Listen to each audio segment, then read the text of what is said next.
Jinho Park stared out the large window of New Seoul Station's Galactic Academy of Sciences, watching the endless stream of spaceships moving through the dark space.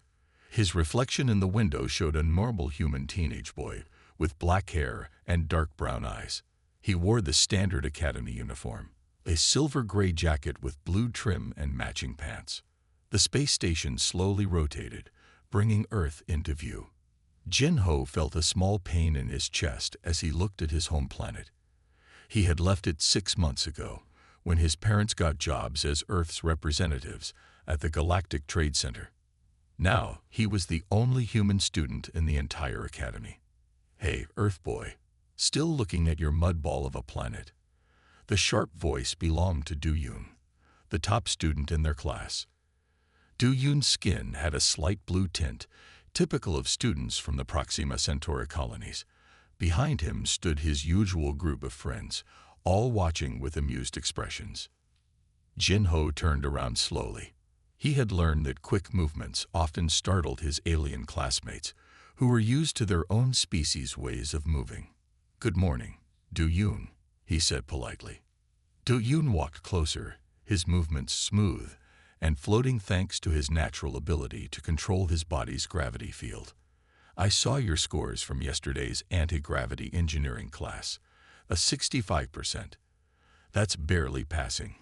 He laughed, and his friends joined in. "Maybe you should go back to Earth where you only need to worry about staying on the ground." Jinho kept his face calm, even though his hands were tight fists in his pockets. "We all have different strengths," he said. "I got 98% in theoretical physics.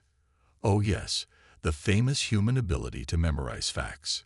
Do-yoon rolled his eyes, which turned a brighter blue when he was feeling superior. "Any computer can do that. Real intelligence is about understanding advanced technology, something your species is still struggling with." Before Jinho could respond, a soft voice interrupted them. "Leave him alone, Do-yoon." Hanul walked up to them. She was from the Sirius system, and her silver hair seemed to float around her head like a cloud. Unlike most students who avoided the human, Hanul had been kind to Jinho since his first day. "Defending the human again, Hanul." Do-yoon's tone was teasing but had a sharp edge. "Your family's trading company must really want those Earth contracts." Hanul's hair darkened slightly, a sign of anger in her species. "Unlike you, I judge people by who they are, not where they're from. Come on, Jinho. We'll be late for advanced biology." Jinho followed Hanul down the curved corridor, trying to ignore the whispers and laughs behind them. The station's artificial gravity felt strange under his feet, like walking on a floor made of thick gel. Even after 6 months, he hadn't gotten used to it. "Don't let them get to you," Hanul said as they walked. "Do-yoon is just angry because you beat his score in the last 3 theory tests." Jinho smiled at her. "Thanks, Hanul. Sometimes I wonder if coming here was a mistake. Maybe I should have stayed in Seoul and gone to a regular high school." "Don't say that." Hanul's hair brightened with emotion. "You deserve to be here as much as anyone else. Humans are new to the galactic community, but that doesn't make you less worthy. Besides," she added with a smile, "you're the only one who can explain quantum mechanics in a way that makes sense to me." They entered the advanced biology classroom, which was designed like a half circle with rising seats. Most students were already there, their various skin colors and body types showing the diversity of the galaxy. Some had scales, others had extra limbs, and a few were surrounded by personal atmosphere fields. Jinho and Hanul took their usual seats in the middle row.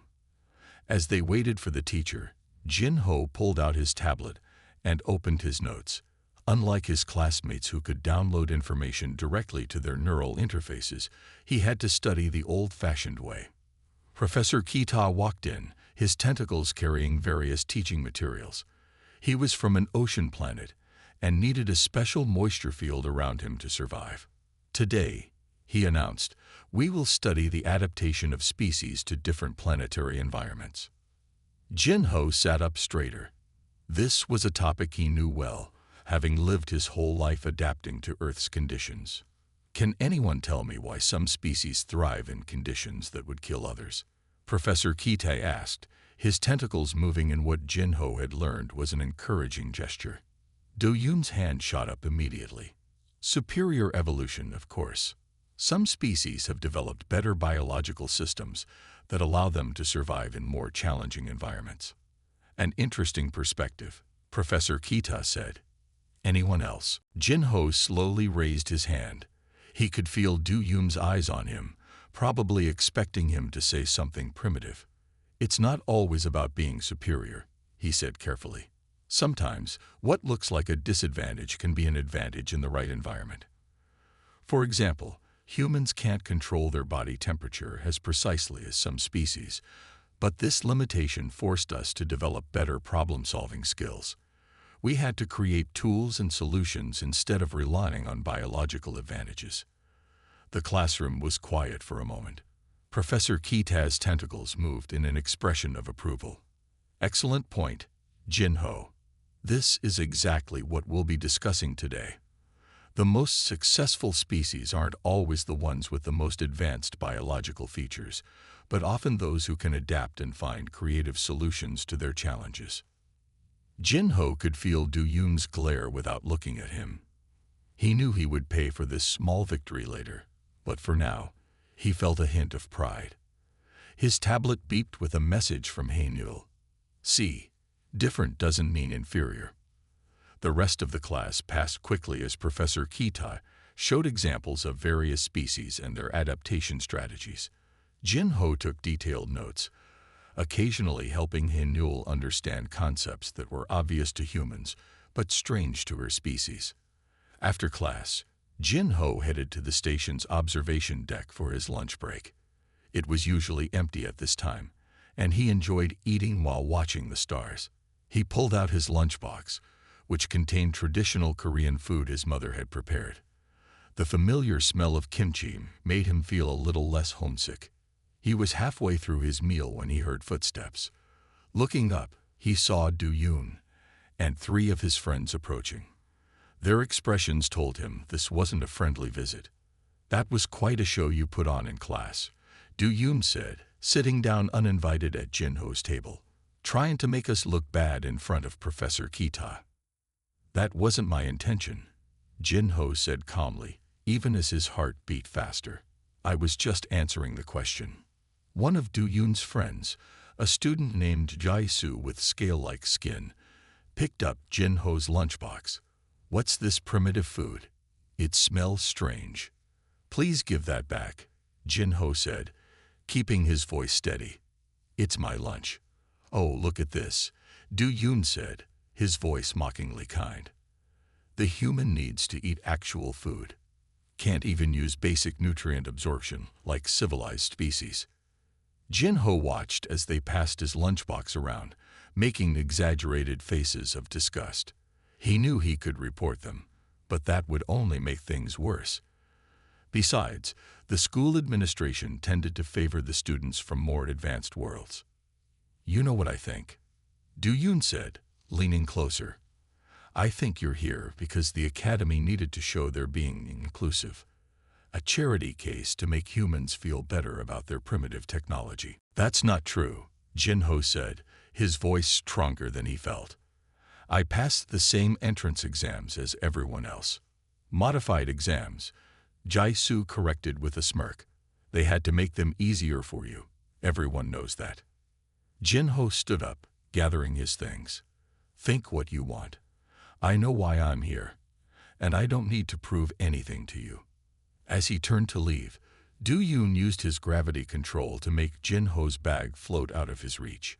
Not so fast, Earth Boy. We're not done talking. Yes, you are. Haenul's voice cut through the tension. She stood at the entrance to the observation deck, her hair almost white with anger. Behind her was Professor Kita, his tentacles moving in what Jinho recognized as the gesture for disapproval. Du Yun quickly released Jinho's bag, his blue skin turning a shade darker with embarrassment. We were just having a friendly conversation, he said, but his voice lacked its usual confidence. Indeed, Professor Kita said, his voice bubbling through his moisture field. Perhaps we should have a friendly conversation in my office about the Academy's anti-harassment policies. All of you, come with me. His tentacles gestured to Du Yun and his friends. As they left, He Newell helped Jin Ho collect his scattered belongings. I saw them following you and thought something might happen, she explained. Are you okay? Jin Ho nodded, picking up his now empty lunchbox. I'm fine. Thank you for helping me. That's what friends are for. He Newell's hair had returned to its normal silver color. You know, they're wrong about you.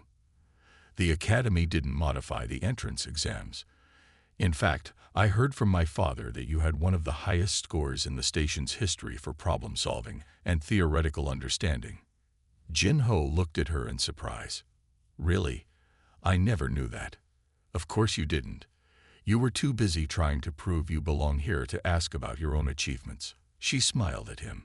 Come on, you can share my lunch. It's nutrient-paced, but I promise it doesn't taste as bad as it looks. As they sat together, sharing food and watching the stars, Jin Ho felt a little better about his place in the Academy. He might be different, but as Professor Kita had said, different didn't always mean inferior. Sometimes it just meant finding another way to succeed. The Earth came into view again as the station rotated, but this time, looking at his home planet didn't make Jin Ho feel sad. Instead, he felt determined. He would show everyone that humanity's limitations were actually their strength. They just needed the right opportunity to prove it. A week after the incident in the observation deck, the entire student body of the Galactic Academy gathered in the main hall. Jin Ho sat in the back row next to He Newell, watching as Principal Taiwan floated onto the stage. The principal's species could naturally hover, and he used this ability to move with grace through the air. Students of the Galactic Academy, Principal Taiwan began, his voice clear and strong. Today, I have an exciting announcement that will change how we study xenobiology forever. The hall became quiet. Even the students who usually whispered during assemblies paid attention. Principal Taiwan was known for making important announcements that affected everyone's future at the Academy. For the first time in our Academy's history, he continued, we will be taking a field trip to Earth. The silence broke. Students started talking all at once. Some laughed, others complained, and a few made sounds of interest. Jin Ho sat up straighter in his chair, his heart beating faster. Principal Taiwan raised his hands for quiet. This is not a joke. Earth has recently opened its borders for educational visits. As the closest planet with a developing spacefaring civilization, it offers unique opportunities for study. The trip will last 2 weeks, and we will visit various locations in a country called South Korea. Jin Ho could hardly believe his ears. They were going to his home country. He felt He Newell's excitement next to him as her hair brightened to an almost white color. The trip will include visits to Earth's technology centers, natural environments, and cultural sites. You will experience Earth's gravity, atmosphere, and weather systems firsthand. This will be valuable practical experience for your xenobiology studies. From a few rows ahead, Du Yun's voice rang out. Principal Taiwan, isn't Earth too primitive for advanced students like us? What can we learn from a planet that barely has space travel? Several students laughed, and Jin Ho saw some nodding in agreement. But Principal Taiwan's expression remained serious. An excellent question, Du Yun, he said. Tell me, can you survive in Earth's gravity without your personal gravity controls? Du Yun's blue skin darkened slightly. Well, no, but that's because Earth's gravity is unnecessarily heavy. Any advanced species would have modified their planet's gravity by now. Interesting perspective, Principal Taiwan said. Yet humans have adapted to live in that gravity naturally. They have built entire civilizations without gravity control technology. Sometimes, what we see as primitive might simply be different. This is exactly why we're going to Earth. Jin Ho couldn't help smiling. He had never heard anyone at the Academy defend Earth before. He noticed He Newell looking at him with a knowing smile. After the assembly, Students gathered in small groups in the corridors, talking about the announcement. Jin-ho overheard many conversations as he walked to his next class. I heard Earth still has wild animals. Do we have to eat their food? What if we get sick from their atmosphere? At least we'll have our environmental suits. Hey, Earth boy. Do Yoon's voice called out. Jin-ho turned to see him approaching with his friends. I guess you'll finally feel smart when we visit your backward planet, huh? Every planet has its challenges, Do Yoon. Jin-ho replied calmly.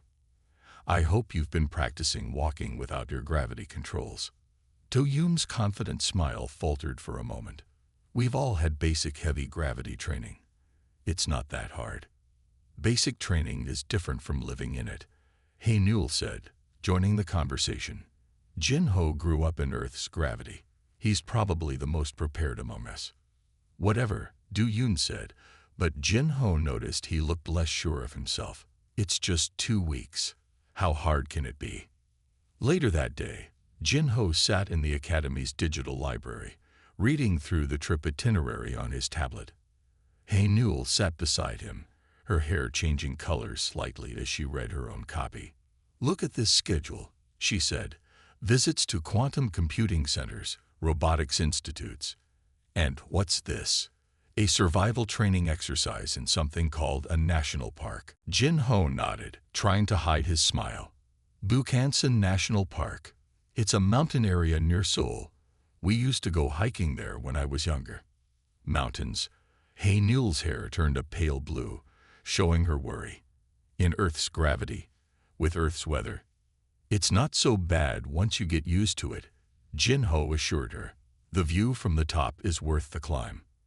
I noticed they've scheduled the survival training for the middle of summer, Hae-Newell said, scrolling through the document.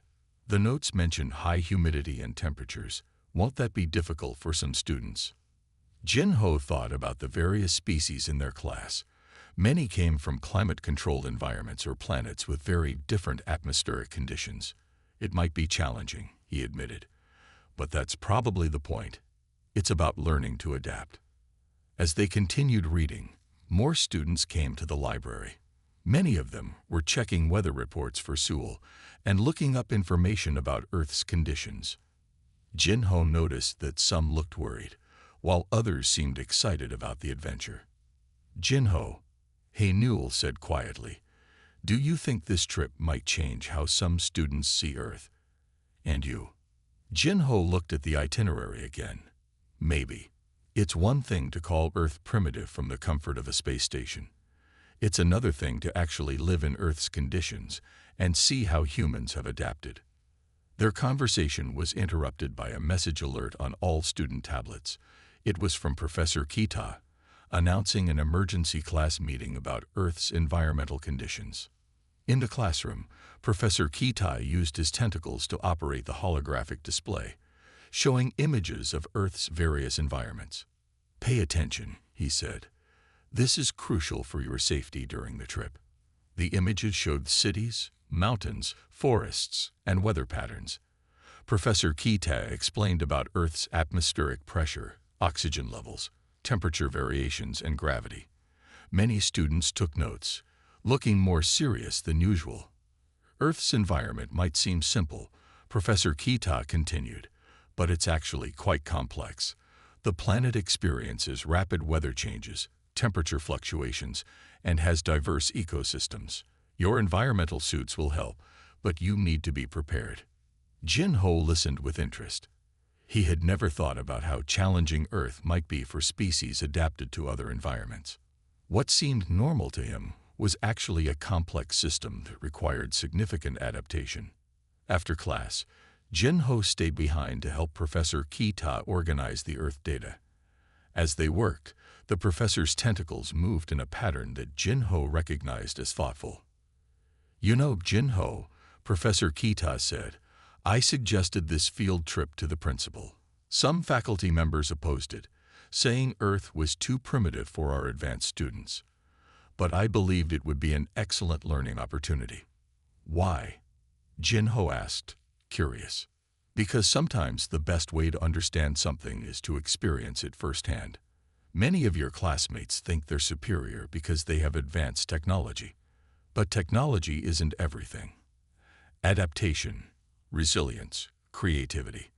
These are equally important traits that your species has developed. Jin-Ho felt grateful for Professor Kita's words. Do you think the other students will understand that after the trip? We'll see, Professor Kita said, his tentacles moving in what might have been a smile. Sometimes the best lessons are the ones we don't expect to learn. That evening, Jin-Ho sent a message to his parents about the field trip. They replied quickly, excited that his class would be visiting Earth.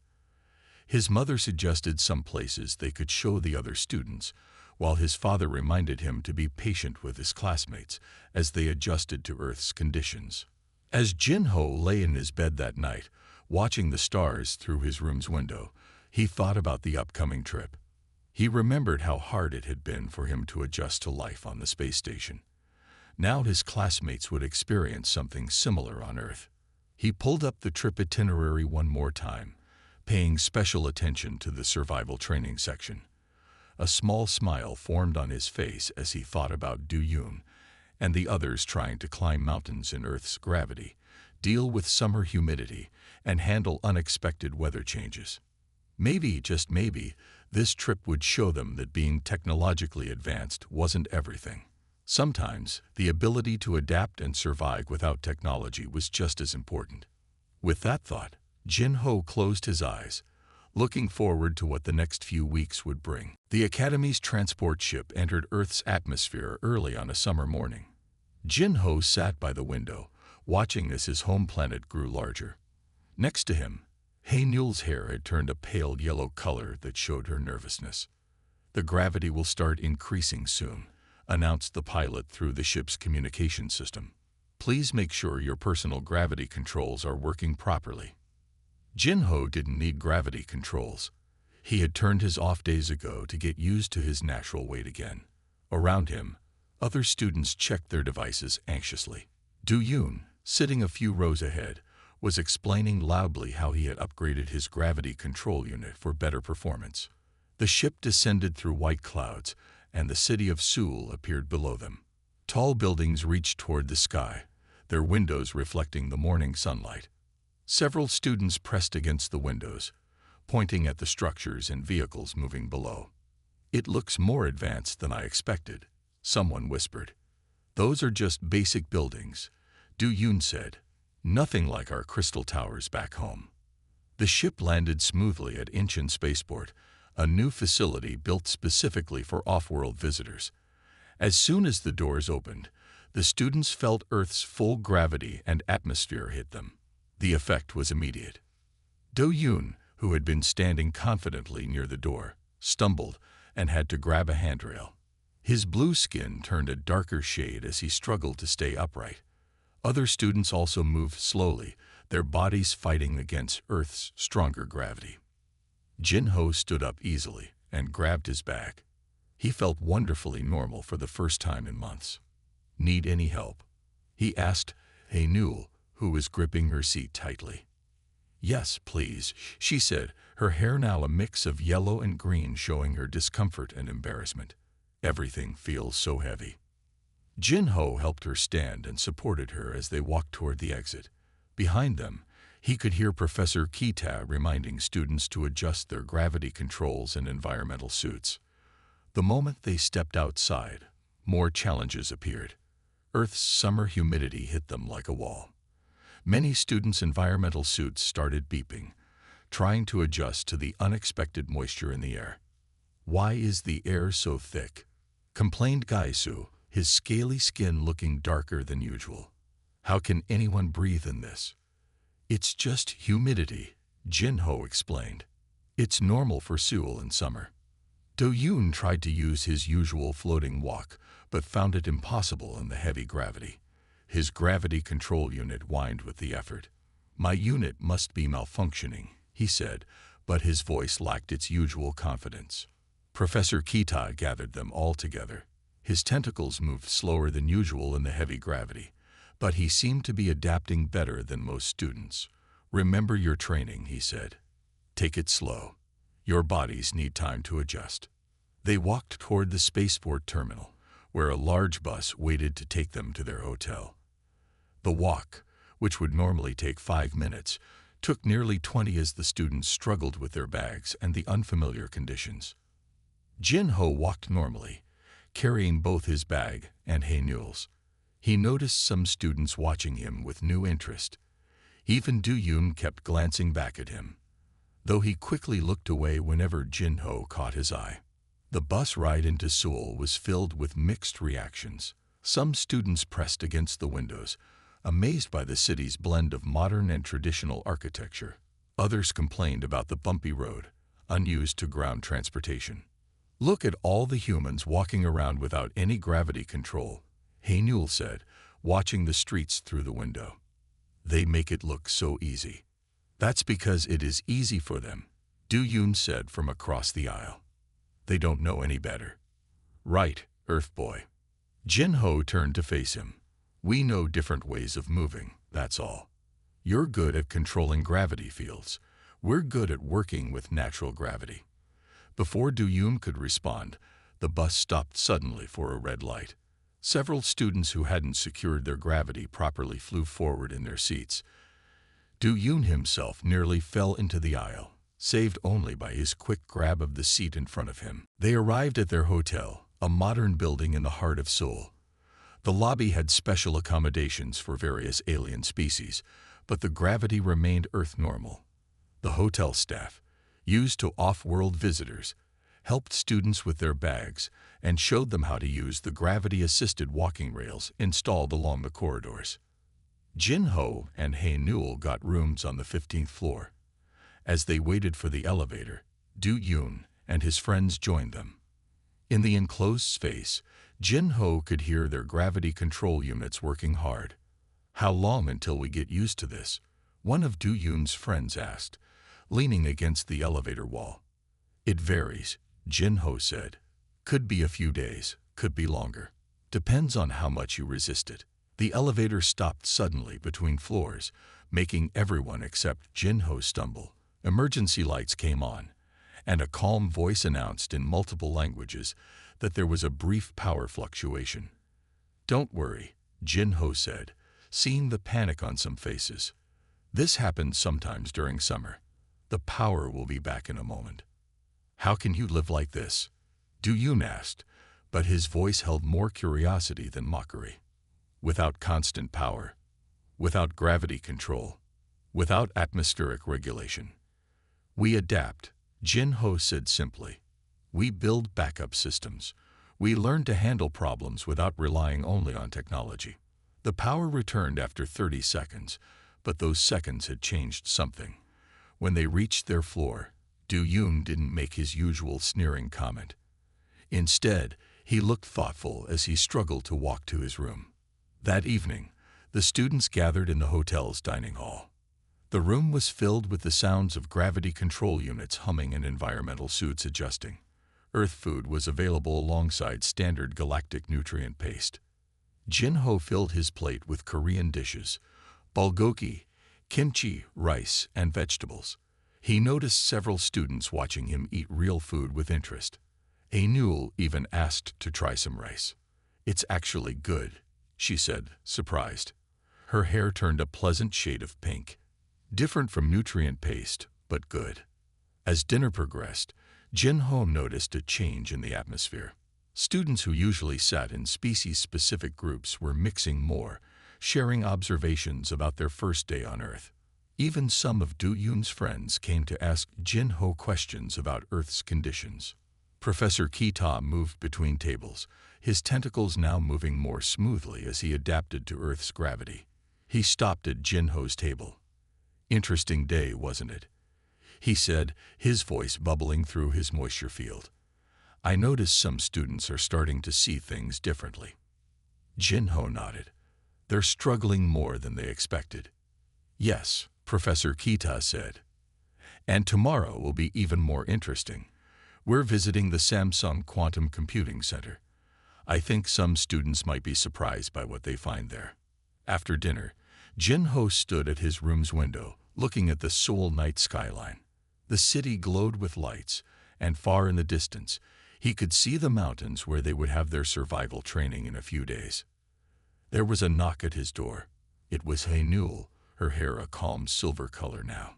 "Some of us are going to the hotel garden to practice walking without gravity assistance," she said. "Would you help us?" Jin-ho smiled. Of course. In the garden, he found a small group of students, including, surprisingly, Do-yoon. They all looked tired from fighting Earth's gravity all day. "So, Earth boy," Do-yoon said, but his voice lacked its usual edge. "How do you do it? How do you make it look so easy?"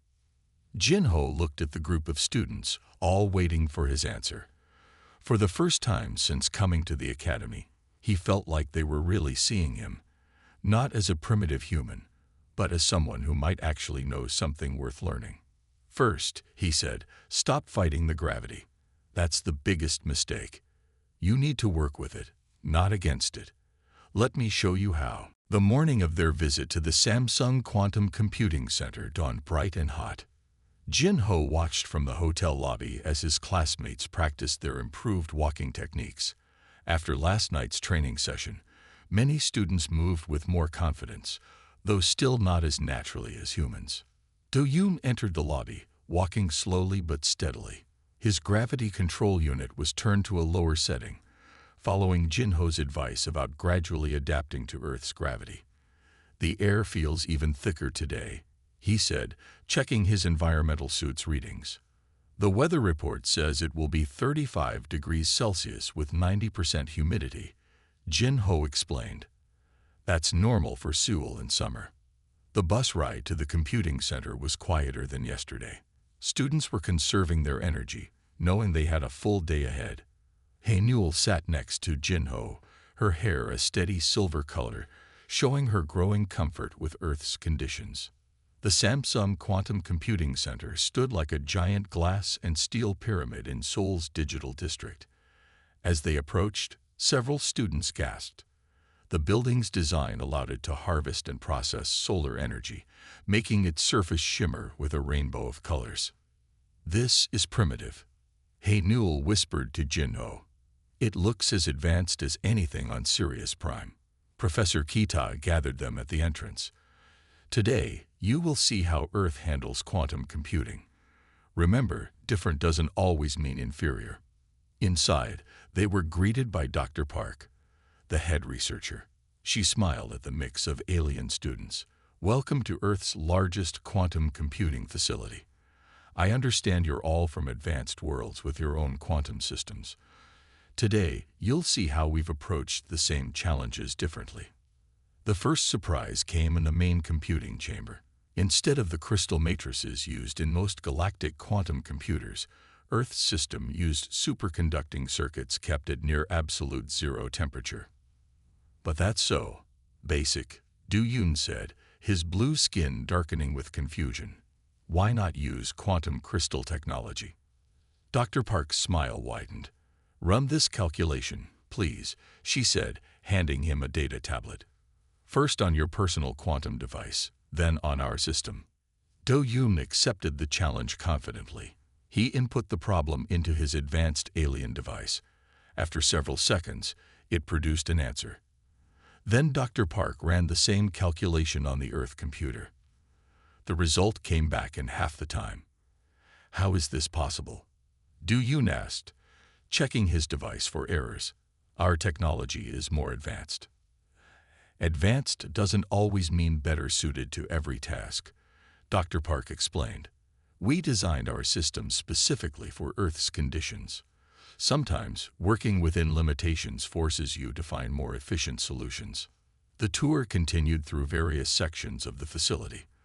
They saw rooms where scientists developed new quantum algorithms, testing labs where they pushed the limits of their technology, and even a section dedicated to quantum classical hybrid systems that many galactic worlds had never considered. Jin-ho noticed his classmates' expressions changing throughout the tour. The usual looks of superiority were replaced by genuine interest and sometimes surprise. Even Do-yoon asked serious questions about Earth's approach to quantum computing. After lunch, they boarded the bus again, this time heading toward Bukansan National Park for their survival training exercise. The weather had grown even hotter and more humid. Many environmental suits were working at maximum capacity to keep their wearers comfortable. "Remember," Professor Kita said as they arrived at the park, "this exercise is about adaptation. You'll be divided into teams and given tasks to complete in Earth's natural environment." The students were split into groups of 4. Jin-Ho found himself with Hae-Nul, Do-Yoon, and Gai-Su. Each team received a map, basic supplies, and emergency communication devices. "Your task," Professor Kite announced, "is to reach the marked location on your map, collect soil and plant samples, and return before sunset. You must stay together as a team. Your gravity control units will be limited to 50% power to conserve energy." Do-Yoon's face showed concern for the first time since arriving on Earth. 50%? In this gravity? While climbing? "Now you understand why I had you practice walking naturally," Jin-Ho said. "You'll need those skills today." They started their hike. The path began easily enough, but soon became steeper. The summer heat pressed down on them, making every step harder. Hae-Nul's hair had turned a pale blue with exertion, while Gai-Su's scales had darkened to almost black as his body tried to regulate its temperature. Jin-Ho led the way, showing them how to place their feet on the uneven ground and use trees for support when needed. He pointed out which paths were safer and where to find stable handholds. An hour into the climb, dark clouds began gathering overhead. Jin-Ho looked up with concern. "We need to move faster. A storm is coming." "Faster?" Do-Yoon panted. "I can barely keep this pace." Thunder rumbled in the distance.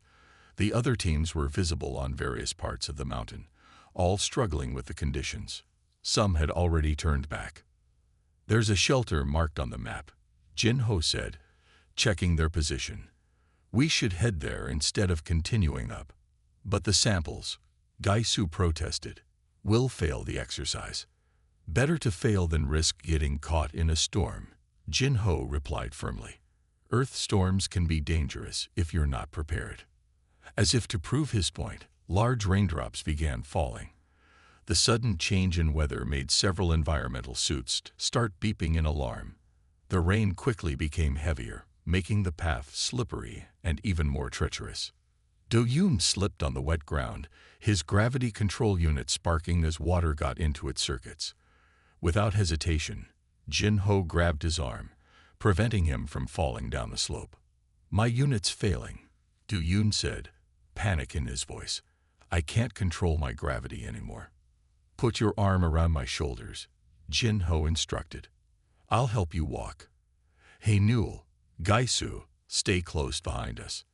The rain grew stronger, and lightning flashed across the sky.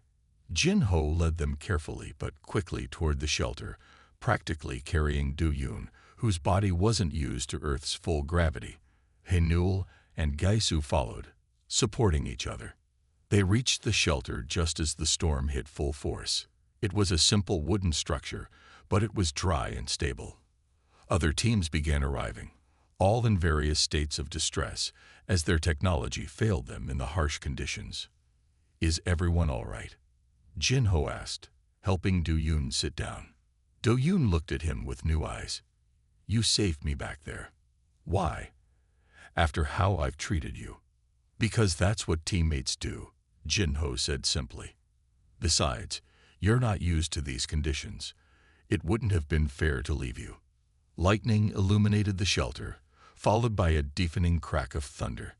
Several students jumped, but Jin-Ho remained calm, explaining how lightning and thunder worked on Earth. He showed them how to estimate the storm's distance and predict its movement. As they waited out the storm, something changed in the group dynamic. Students who had barely spoken to Jin-Ho before now asked him questions about Earth's weather, terrain, and survival techniques. They listened with genuine interest as he explained how humans had adapted to live in such variable conditions. "I always thought humans were primitive because you didn't control your environment," Hae-Nul said, her hair now a thoughtful shade of purple. But maybe being able to adapt to an uncontrolled environment is its own kind of advancement. Professor Kite's voice came through their communication devices, checking on all teams. When he learned that most groups had sought shelter rather than continuing the exercise, he sounded pleased.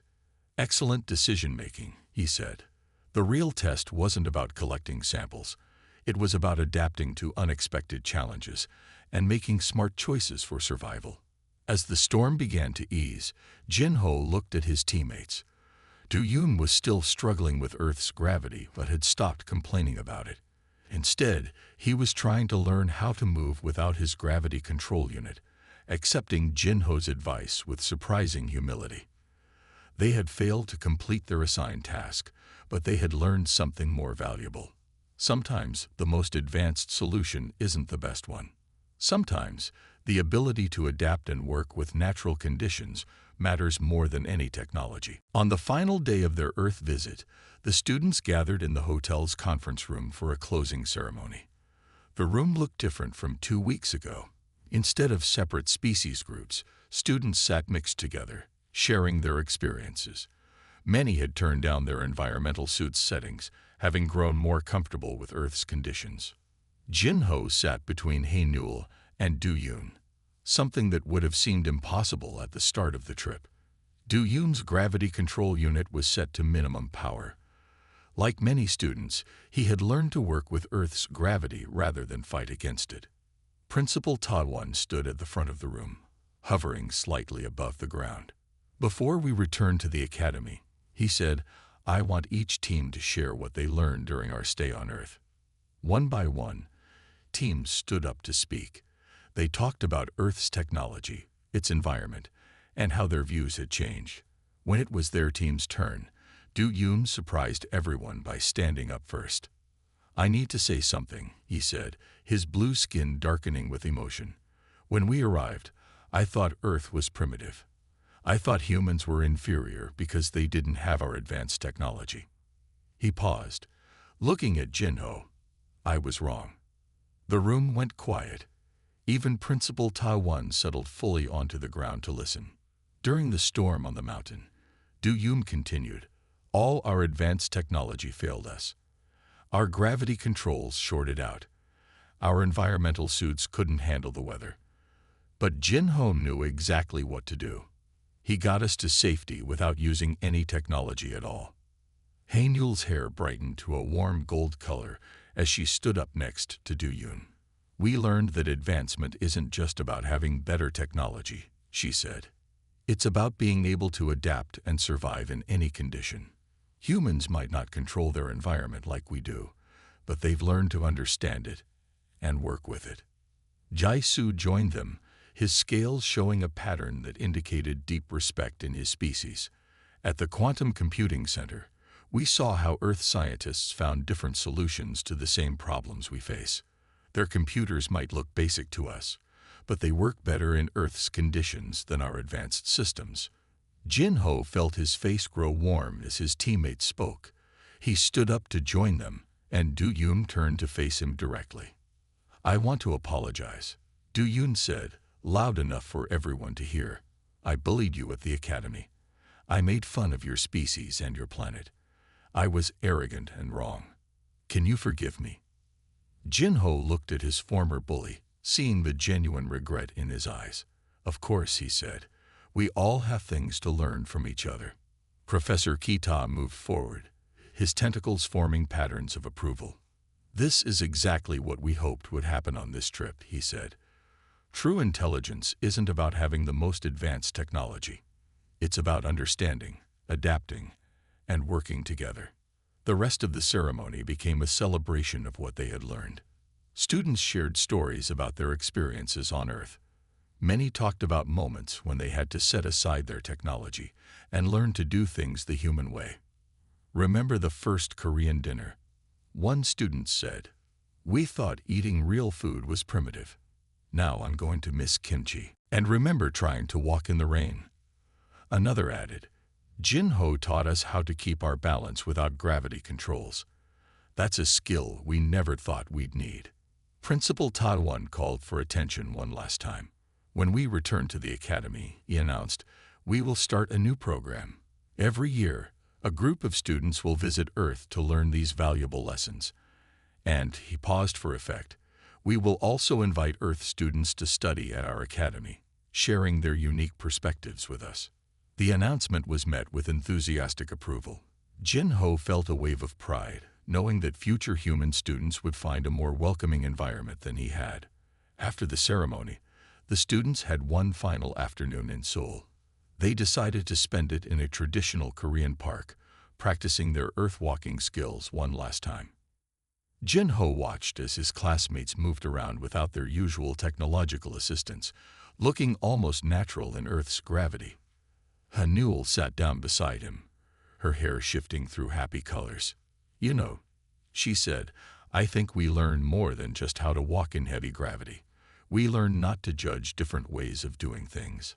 And we learn that sometimes the simple solution is the best one."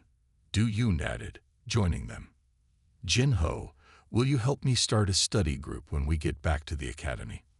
I want to learn more about how humans solve problems without relying on advanced technology." "I'd like that," Jin-Ho said, smiling. "Maybe we can all learn from each other."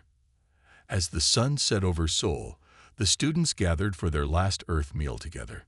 The table was filled with Korean dishes, and everyone ate with enthusiasm, using chopsticks with varying degrees of success. The conversation flowed freely, mixing languages and species in a way that felt natural now. Professor Kita moved among the students, his tentacles expressing joy at their transformation. He stopped beside Jin-Ho.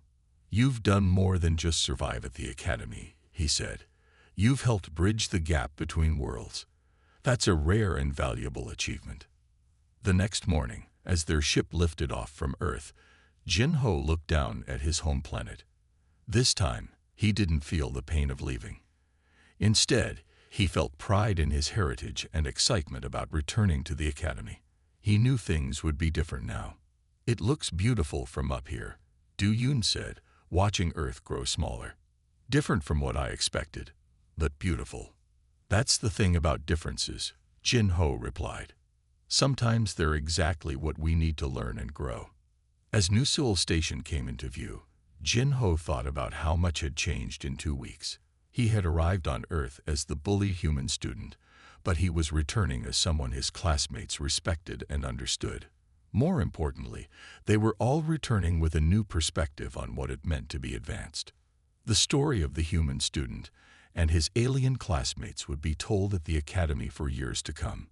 It became a reminder that true advancement comes not from technology alone, but from understanding, adaptation, and the wisdom to know when simplicity is strength.